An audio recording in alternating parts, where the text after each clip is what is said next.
The conversation tonight, inshallah, will be specifically about jihad. We say that jihad will be an obligation upon this ummah until the end of time. What are we referring to when we say jihad here?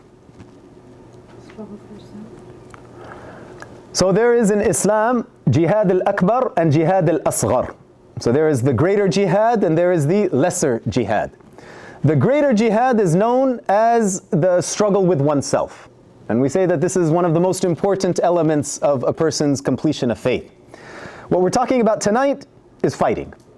Physical fighting, taking up arms, defending the Muslims, increasing the real estate of the Muslim ummah. This physical fighting is an obligation on the ummah until the end of time. Rasulullah sallallahu alayhi wasallam says that the tyranny of any tyrant and the justice of any just ruler will not invalidate it. Meaning that there will never be a time where the world is so corrupt that no jihad will take place. And there will also never be a time where the world is so just that jihad will never take place. This will always take place. We'll come out and say, all right, after any kind of an attack or any kind of a killing or a bombing or a whatever, these things happen. Oh, no, Islam says we don't fight. Islam means peace. Right, that's when those guys come out. Islam means peace. We don't fight. There's no physical danger. There's no physical fighting. No, brother. It happens. Now, there's no such thing as senseless fighting in Islam. All right, it's haram to fight for no reason. All right, it's haram to fight for oppression, randomly killing people. That is haram. But fighting for a just cause, this is a part of our deen.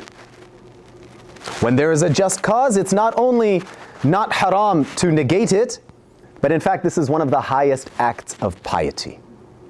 Our Prophet ﷺ said that one of the highest acts of piety is that a person leave their home with their life and their wealth. They put them both at risk to establish the justice of Allah subhanahu wa ta'ala on this world, or in order to defend the helpless against their oppressors. There's no more pious act of piety. Even better, the only thing better than that, Rasulullah sallallahu alaihi wasallam said, is what? It's coming up soon. No, worship in the 10 days of Dhul Hijjah. Ma min a'mal, there's no actions that are more beloved to Allah subhanahu wa ta'ala than worship in the 10 days of Dhul Hijjah.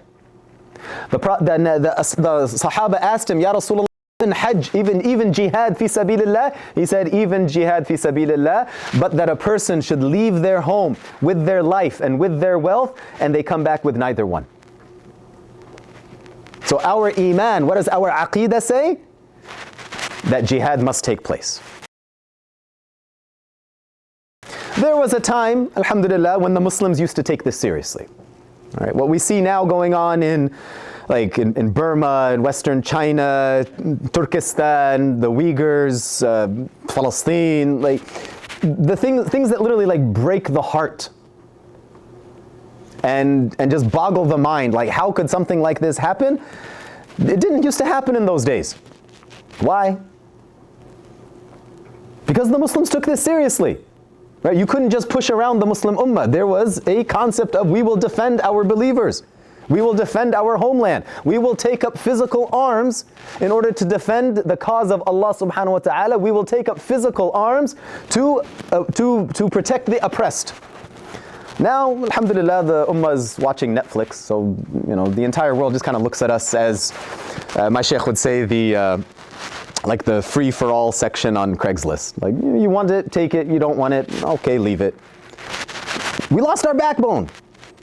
Right? It started with statements like, oh no, there's no such thing as fighting in Islam. We're leaving our faith. That's the same as, and we've joked about it before in some of our interfaith gatherings, oh, we're all the same. Brother, we're not all the same. Don't let go of your iman just like that. If we were all the same, why am I praying 5 times a day? This is hard. I want to wake up at 4:30 in the morning to pray for it. Nobody physically wants to. If you do, mashallah, your heart is in a better place than me. But for the majority of us, physically, this is difficult.